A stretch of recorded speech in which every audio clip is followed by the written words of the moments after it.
We'll guide you through how to disable Gmail account recovery. If you find this helpful, consider subscribing and liking the video. First, open your web browser and go to the Google account homepage by typing in myaccount.google.com. Once you're logged in, head over to the Security section on the left-hand side of the screen. Scroll down until you find the Ways we can verify its you section. Here, you'll see options for recovery phone and recovery email. Click on the section for recovery options. To disable a recovery method, you need to remove it. For example, if you want to remove a recovery phone number, click on it, and then you'll see an option to remove it. Click the Remove button and confirm your decision. Do the same if you want to remove a recovery email. Remember, by disabling these recovery options, you're making it more difficult to recover your account if you forget your password.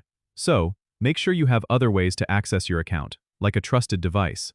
If you're really sure about disabling these options, go ahead and confirm. This will enhance your privacy, but can also increase risks if you lose access to your account. It's a trade-off between security and convenience. Make sure you keep your password safe, and maybe consider using a password manager to keep track of it.